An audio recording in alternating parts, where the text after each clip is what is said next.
Section 3.1 goes a little bit more in depth into the graph of a quadratic function, which is a parabola. And it talks about some more details than just what the shape of a parabola would be. So, for example, the y-intercept, which of course is 0, c, that can always be found when a parabola is in its standard form, ax squared bx plus c. Well, if x is 0, all of these terms will be gone, and you'll just be left with c, which is where it would cross the y-axis. As I mentioned before, a parabola is symmetrical.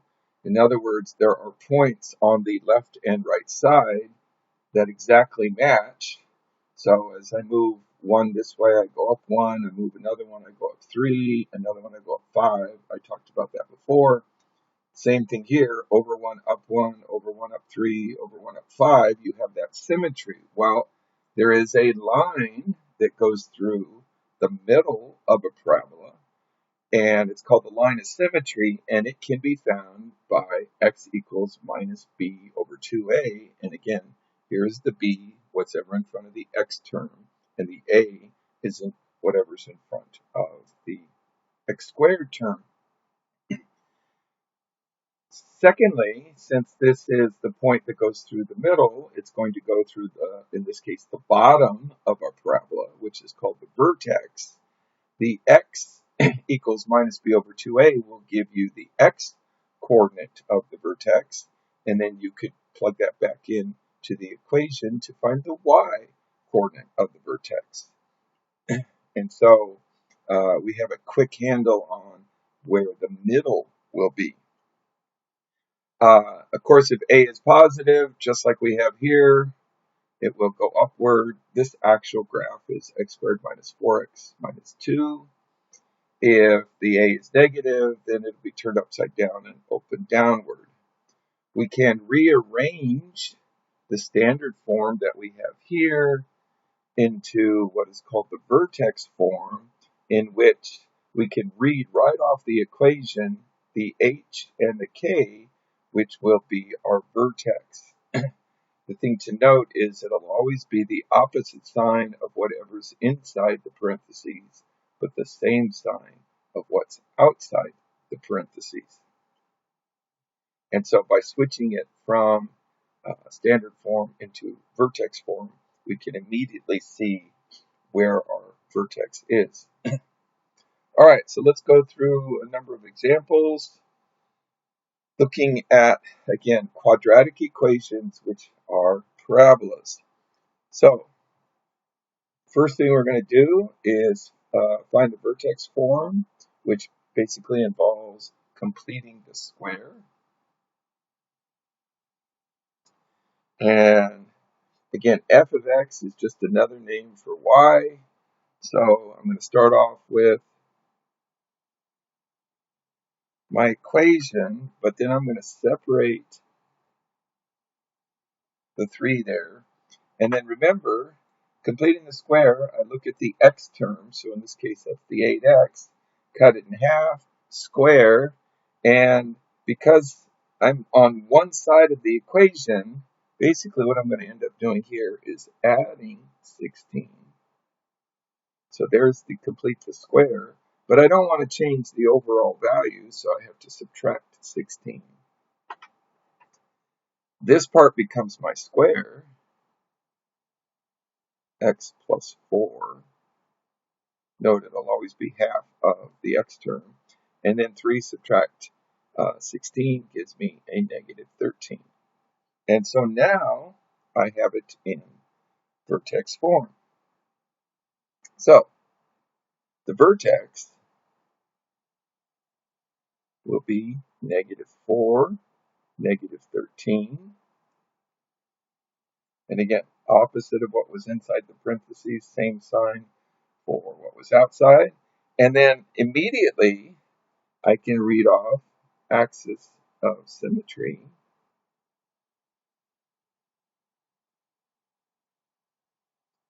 as being x equals negative 4. In other words, this has to match that. Now, by the way, we do not say the axis of symmetry is -4. It's a line, so the axis of symmetry in this case is x equals -4. All right, so now we want the x and y intercepts. Again, to find the y-intercept,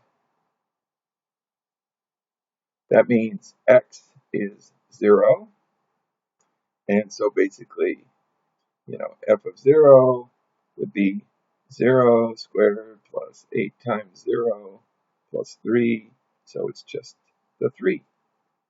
So the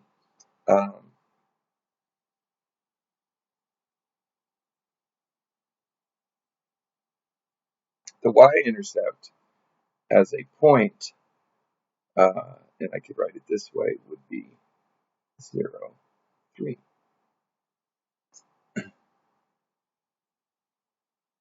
Now, if I want the x-intercepts, so let me move that down here, put it underneath. If I want the x-intercepts, for x-intercepts, that means then y is 0.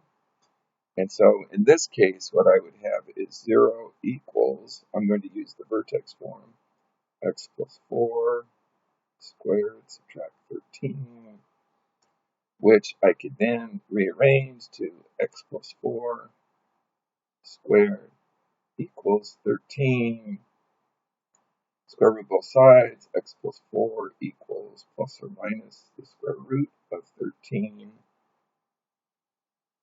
And finally move the 4.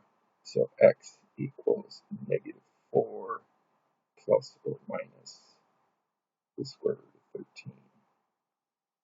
Which, if I was doing decimals, basically gives me -4 subtract 13 would give me -7.6.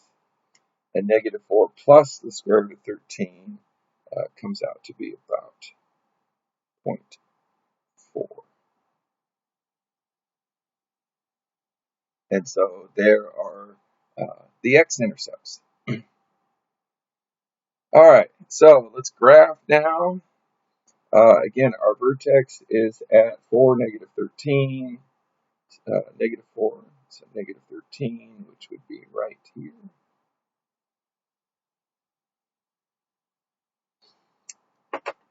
So again, that's -4, -13.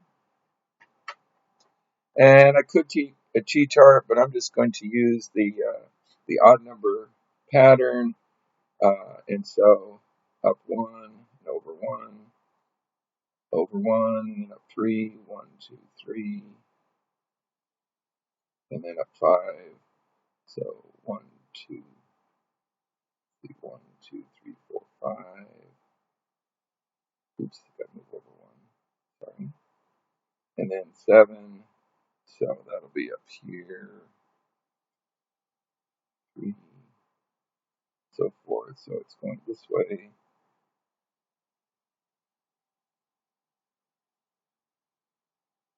And of course, straight across. So left 1, and then 1, 2, 3, and then over 1, 2, 3, 4, 5, and then 1, 2, 3, so 7. And so you can see the symmetry part. And then I guess I could do 9. So 1, 2, 3, 4, 5, 6, 7, 8, 9. Put it up here. And then straight across. There. And so there you can see my parabola. And then the axis of symmetry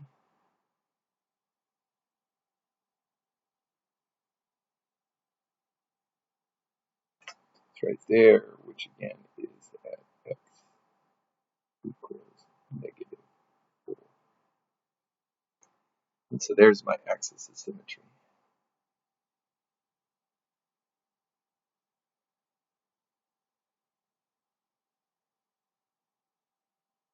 So, just a quick example of a couple more details to graphing a parabola than we had before.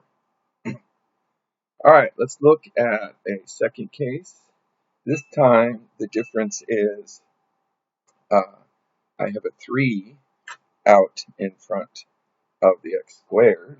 So that's going to change my graph a little bit, but we're going to go through the same process. So first, we're going to do a complete the square. However, this time, I'm going to factor out the 3.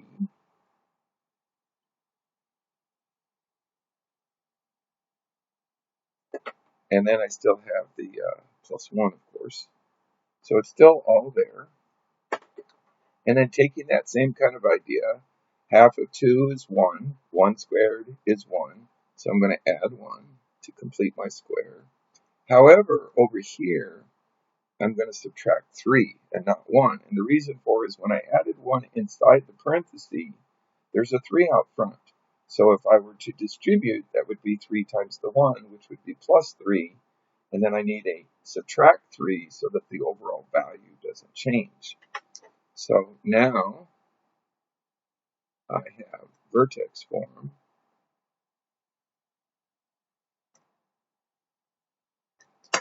Looking like that. The vertex again, I can read right off of this, so it's going to be 1, negative 2.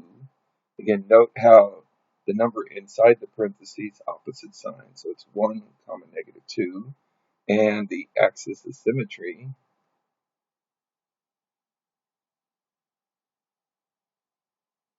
will be x equals 1. All right, x and y intercepts. So first y-intercept, where x is 0.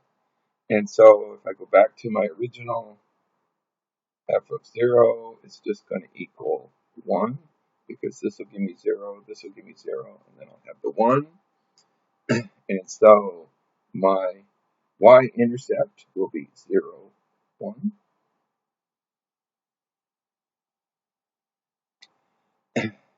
And then I'm going to shift to down here again to do the x-intercept at the x-intercept.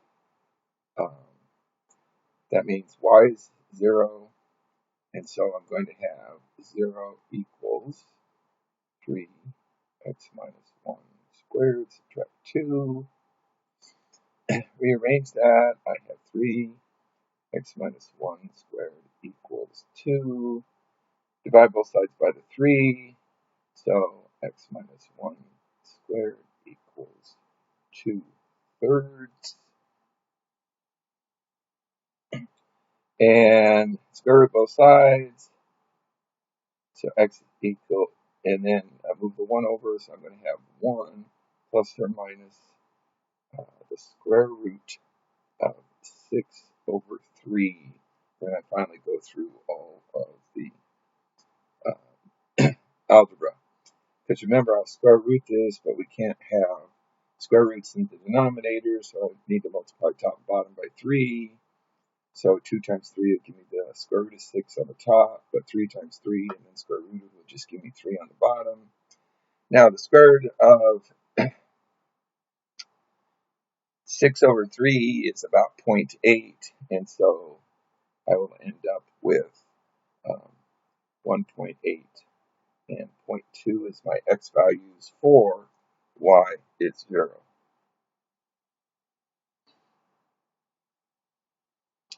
All right, so on this one, I'm going to start off 1, negative 2, so 1, negative 2 here.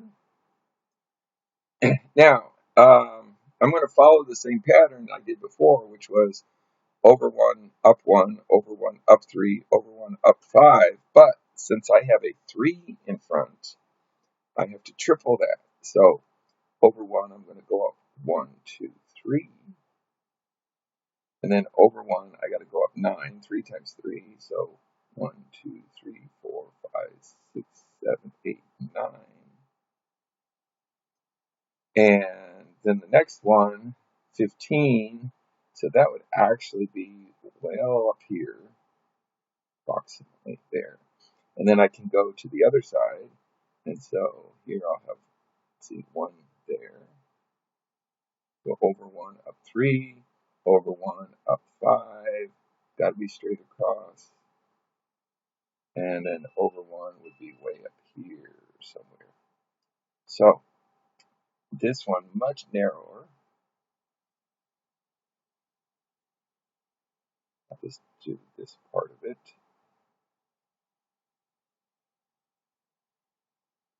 And so this is a much narrower parabola because of that 3 in front. Now, the vertex again was at 1, -2. And then the line of symmetry, which goes through the vertex,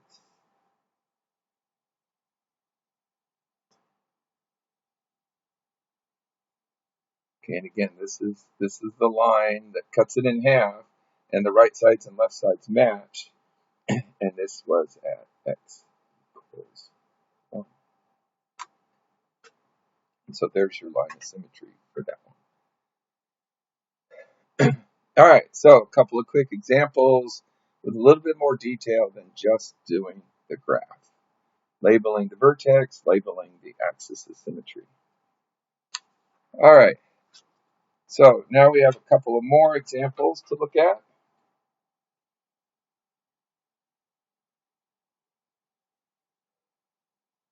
So a piece of sheet metal that's 2.5 times as long as it is wide is made into a box with an open top by cutting 3-inch squares from each corner and folding up the sides. Let x represent the width in inches of the original piece. And so first thing we're going to do is make a little box. So let's see.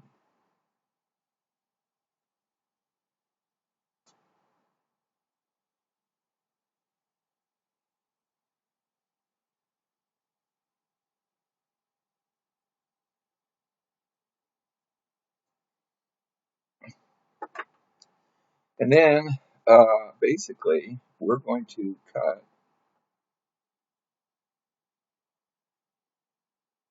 3 inches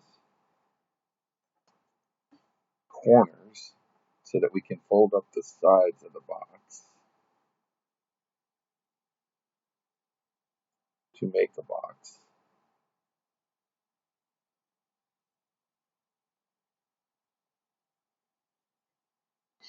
And that's 3 and 3.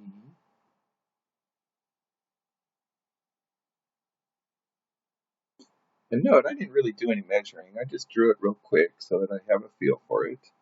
Now, the length, let's see, if we want to say this is the width, and I'm just going to say x equals w for the width. I could use w, but I'm going to go ahead and use the x. And then here,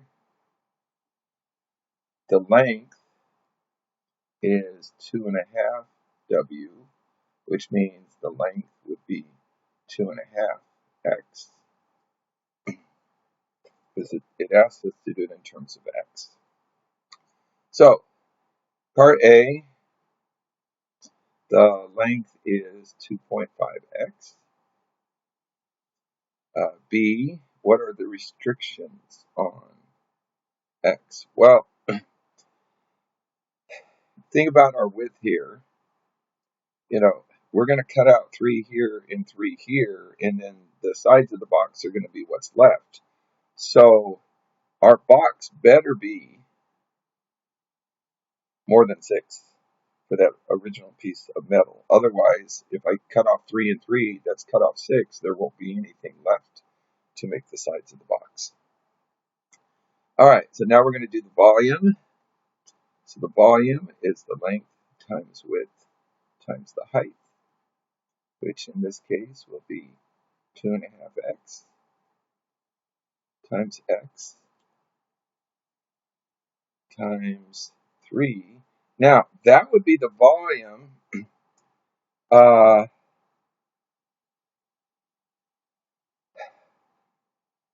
of the overall length and width, except I need to turn this up. And so this is actually not what I want, because really I need to think about it in terms of this. This is going to be the base of my box. Well, that's W minus 6. And this is going to be the width of my box, which is actually going to be 2.5, if you will, W minus 6. That's really what happened when I cut out those corners. And so really the volume is going to be the length, which is 2.5x minus 6. That's just this part. And then x minus 6, which is just this part here. And then the sides are still going to be 3 high because that's how far I cut the corners. And if I put that all together, I'm going to end up with 7.5 quantity squared, x squared, minus 63x plus 108. So there's the equation for my volume. Now, part D says, for what values of x will the volume of the box be between 600 and 800 cubic inches? So I got to do it twice now, once for the 600 and once for the 800. So at one point, I'm going to go 7.5 x squared minus 63x plus 68 plus 108, and I'm going to do equals 600. And then a second time, I'm going to do 7.5x squared minus 63x plus 108, and then this one's going to be equal 800. So I have to do it twice to see what it's going to be between. Now, if I use quadratic formula, because I'm not going to try to factor that or anything, so my A will equal 7.5, my B will equal negative 63. I got to subtract the 600, so I'm going to have 108 subtract 600, so it's going to turn out that the C equals 492. In other words, let me just draw it right in here. I'm going to have 7.5 x squared, subtract the 63x, and then by subtracting it, I'm going to end up with negative, because I got to subtract 600 from both sides, 492 equals 0. So that's what I've done there, which means, of course, C is a negative 492. So now we can go ahead, plug it in. We're going to have 63 plus or minus the square root of 63 squared, which is 3969, plus, because it's actually subtract 4ac, but that's going to give me a plus because that's a negative. So 4 times 7.5 times the 492 ends up being 14,760. And then the whole thing is over 2a, which is 2 times 7.5, which is 15.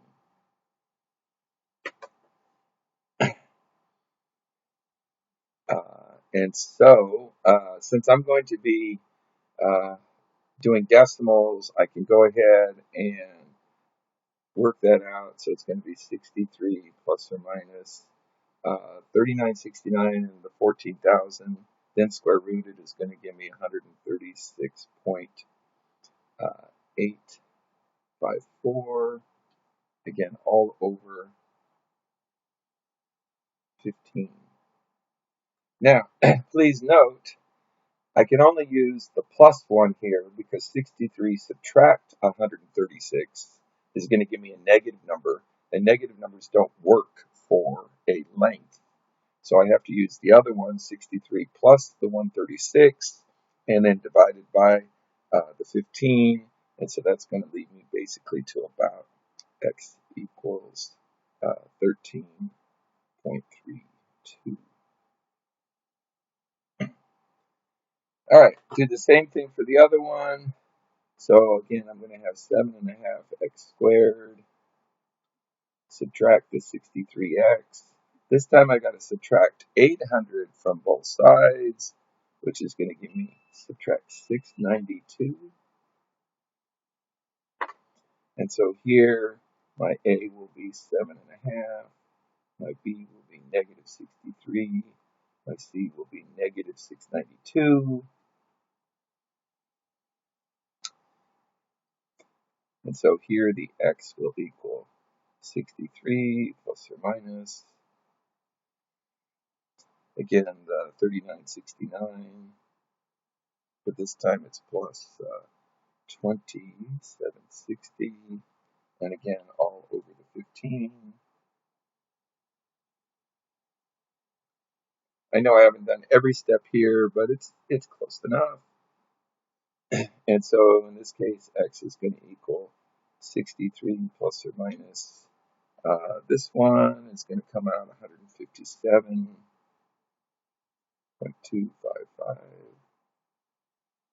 over the 15. And again, I can't take the subtract case because 63 minus 157 would be negative. So I have to do the 63 plus the 157 over 15. And that's going to give me 14.68. So basically, these are the numbers I have to be between for my x's to have a volume that is going to be between 600 and 800 inches cubed. And so we have an example of the box problem.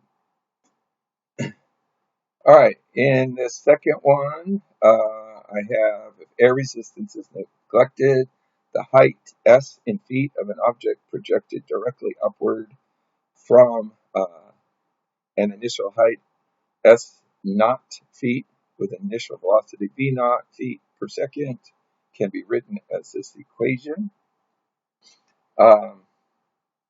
where t is the number of seconds after the object is projected up.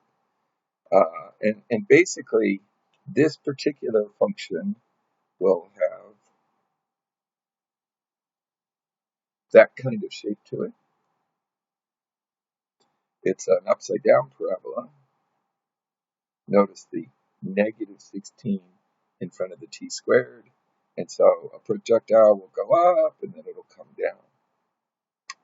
And so the question here, find the number of seconds it will take the object to reach its maximum height. What is its maximum height?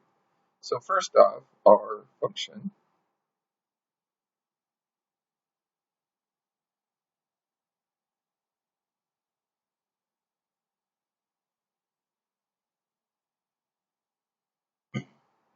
so we had an initial height of 100 feet. We're moving at 64 feet per second. And so there is our equation. Now, here's the thing, of course. Where is it at its maximum height? Well, that's going to be at its vertex. Okay, and, basically, that means I need to look at the A and the B.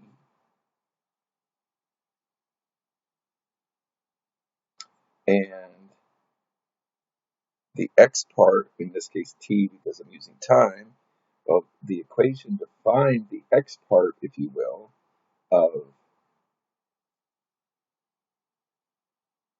the vertex is minus b over 2a, so negative 64 over negative 2 times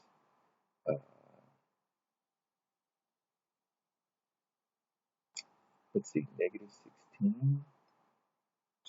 Let's see, I got an extra negative, so let's get rid of that one. So negative 64 over 32 basically gives me at 2 seconds. So at t equals 2 seconds, that's when it'll reach its maximum height. And then what is that maximum height? So that just means find s at 2 seconds.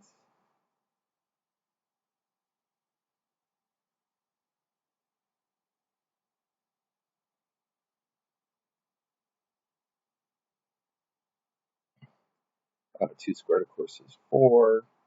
So I'm going to have 4 times 16, which is 64, plus 64 times 2, which is 28, plus 100.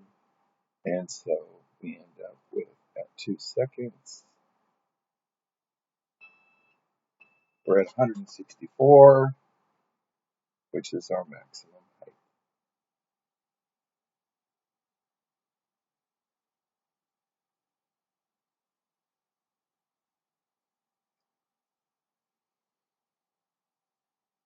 And a little shortcut to the problem, just because we knew that the maximum height has to be at the top, in this case, of the parabola.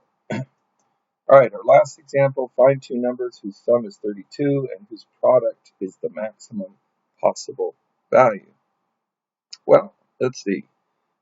First number, let's just say that's x, and therefore then the second number has to be 32 subtract x, because together they're going to add up to be 32. So that would make my function be x times 32 subtract x, because that's the product, multiplying the two together, which will be negative x squared plus 32x.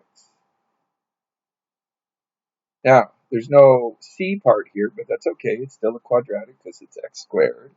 And I still have an a, which in this case is negative 1, and a b, which is 32. And so using x equals negative b over 2a, because again, that has to be the maximum. That's the vertex. And since this has a negative in front, it's going to be like this graph up here. That's going to be the high point.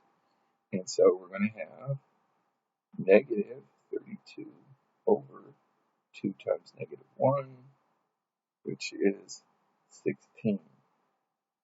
So if one of them is 16, then 32 minus x has to be 32 minus 16, which is also 16. So the two numbers are 16 and 16, which their product then would equal 16 times 16, which is 256. By the way, if I did 15 times 17, 15 and 17 still give me 32, but multiply those two together, I would only get 255. And if I did 14 times 18, that would end up being 252. So note how they're both smaller than my 256. So, some examples of using our formulas now for a parabola, not just the parabola itself, but the minus b over 2a, which it gives us a shortcut to getting the vertex, which if it opens upward like that, then is the bottom, but if it's upside down, because it has a negative sign in front of the squared term, then it opens downward, and that is its maximum.